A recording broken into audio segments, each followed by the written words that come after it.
All right. So, welcome to the first days of the CBA review. Yes, you have 2 pages. Yes, this is going to be the first front and back page. So, the very first thing we're doing is we are talking about the ratio of number of almonds to the number of raisins to the number of bag is 4 to 3, which means automatically we are going to set up a proportion.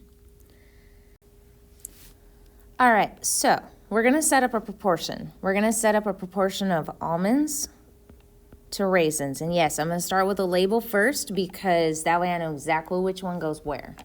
So it says there is 4 almonds because the first one goes with our first one. 4 almonds to 3 raisins. Now it also tells me there is 600 almonds. So remember, I have a couple different ways I could do this. I could multiply this by 150, but if I wasn't sure, I could do 3 times 600, which is 1,800, and then do 1,800 divided by 4. I'm still going to get the exact same response. If I multiply by 150, I'm still going to get 450. But if you weren't sure, this is how the math actually plays out. Remember, I have to make sure that I've got a number for each one. And then that's how I get 450 as my answer. Now, the next one is just talking about pizzas. So I can do a pepperoni.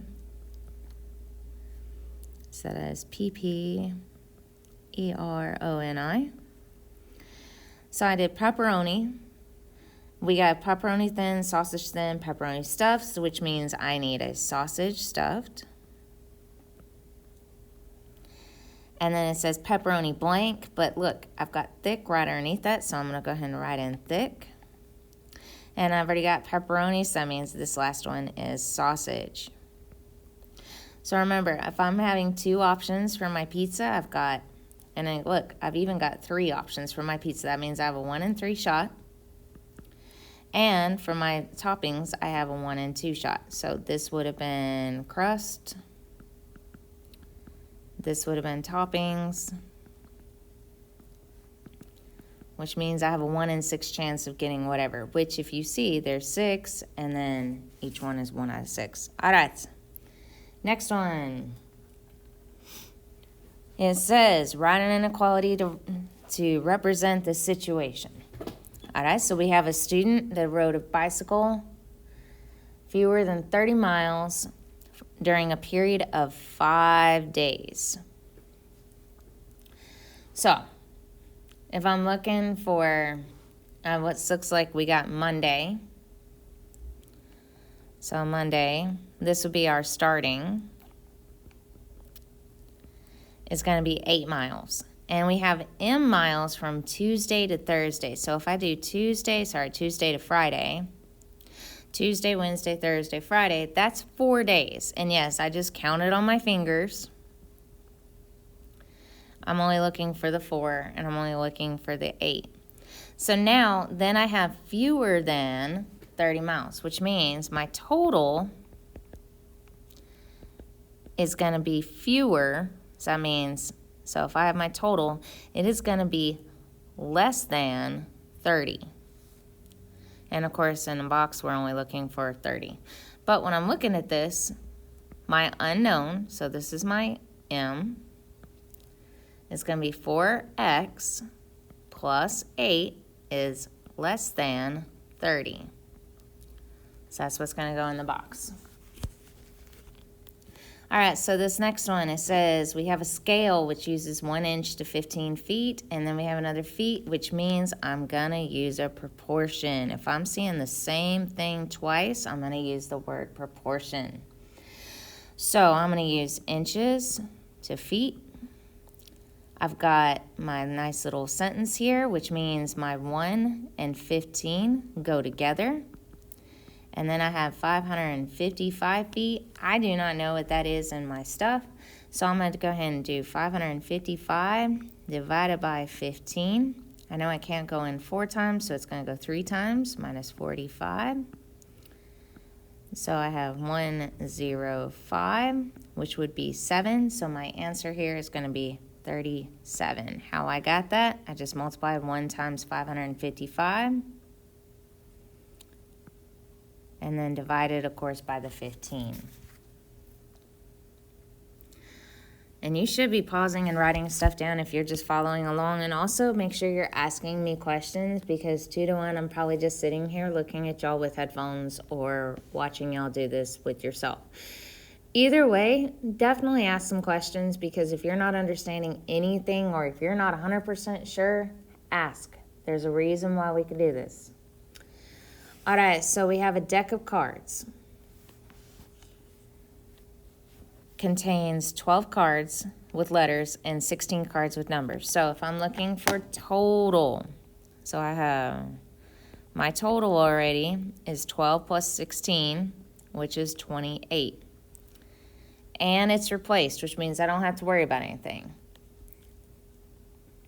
So now I'm looking for, it says a process is carried out 14 times. So we have 12 cards with letters, 16 cards with numbers. A card is pulled from a deck and randomly replaced. This process carried out 14 times. That means we're multiplying times 14 times 14. Obviously, I don't care about that one because it's asking not for the total.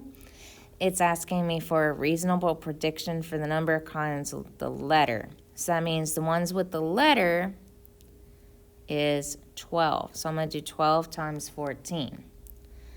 I don't know that off the top of my head, so I'm going to do 12 times 14. 4 times 2. Remember, I'm doing these ones. So 4 times 2 is 8. 4 times 1 is 4. I have a 0 for my 4.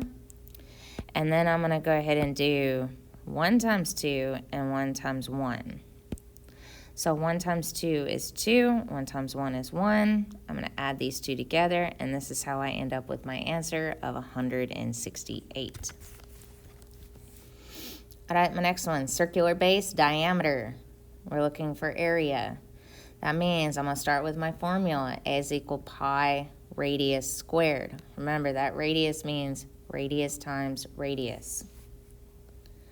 So when I'm doing this, it is A is equal to pi times radius times radius. I've got to do 90 divided by 2 to get to my radius, which is 45. So I'm going to do 45 times 45. That would be 5, 25. So 5 times 4 is 20, plus 2 is 22. 0, 4 times 5 is 20. 2, 4 times 4 is 16, plus 2 is 18. So I have 5, 2, 0, 2.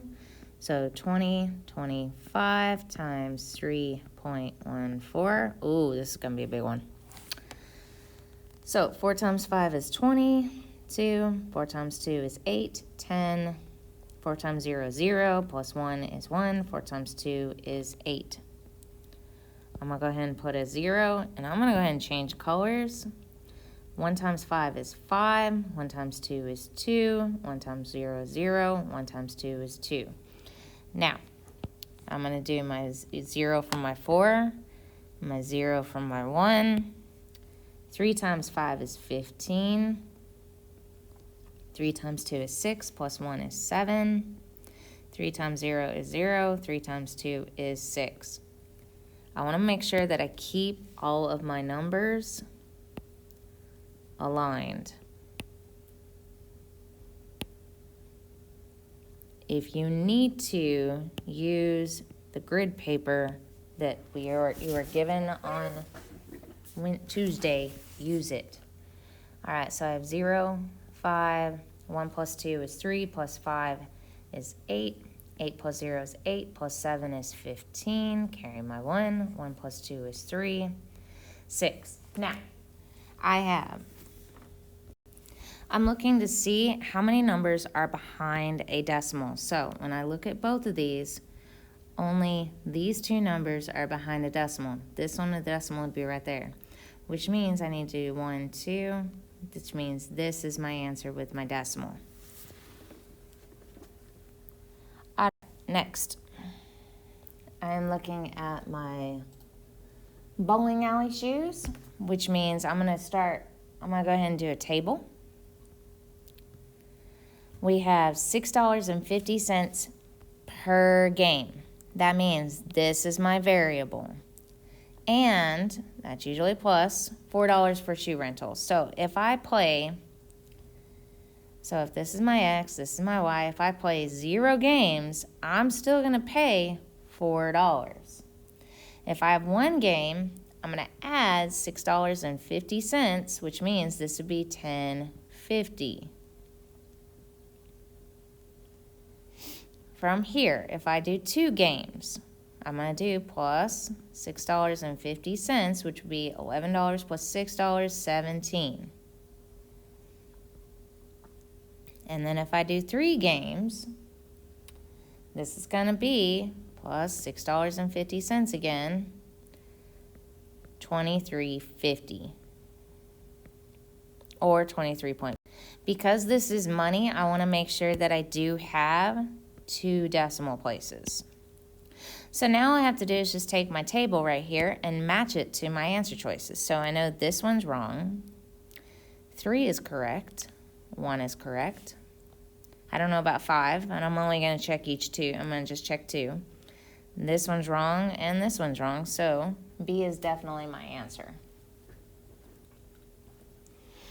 All right, this one, you have already seen this question. So we have per half hour. So if I have my X, my Y, if I'm looking at 0 hours, so it's 0.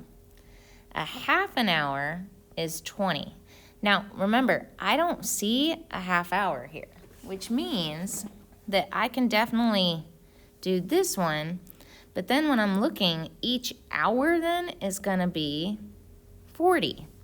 So that means this would be my first one. Now, if I was to continue this, I would then go ahead and look at my 2. So if I'm doing each hour is 40, that means my second hour would have been 80. Now, this is not actually going to be on your graph. It's only looking for 2. So there we go. All right, so this one, I need to start with my formula, which is 1/2 base 1 plus base 2 times height. Same thing here. A is equal to 1/2 base 1 plus base 2 times height. Or just divided by 2. All right, so I've got base 1, base 2, or base 1, base 2. So I'm going to do A is equal to 1/2 of 3 plus 4 times my height, which is 2. So 7 times 2. And I'm actually going to do, instead of divided by times a half, I'm going to just divide it by 2. So that would be 14 divided by 2. This right here would be 7. That'd be for this one right here. Now for the next one, I'll do the same thing. A is equal to 1/2 of 3 plus 5. And I'm already trying to add it in my head. 3 plus 5 times 2. So it'd be A is equal to 8 times 2 divided by 2, which is just 8. So this one right here would be 8. So if I'm looking for the 2 added together, because it's a composite figure, which means I add, so 7 plus 8 is just 15. All right, definition of pi is the ratio of, remember, C over D is equal to pi. So that means circumference, R-E-N-C-E, to diameter. All right. If I'm looking at this, I've got caps, which means the corresponding angles are congruent. Because remember, this caps means congruent angles proportional sides. So sides that are proportional. All right, that should do you for the first 2 pages. You are welcome to work on the other 2, but as soon as you are done, your job is to get yourself green. This is a grade, which means if you make a 100, you automatically have a free 100 in the grade book. If you watch this video and all you did was put stuff in, you automatically have a free 100 in the grade book. And yes, I'm going to drop 2 grades, which is why I'm making these 2 days, this one and then, of course, Tuesday, a grade. Enjoy your time if you are already green, and thank you very much for watching the video. Make sure you do ask questions. All right, thank you very much.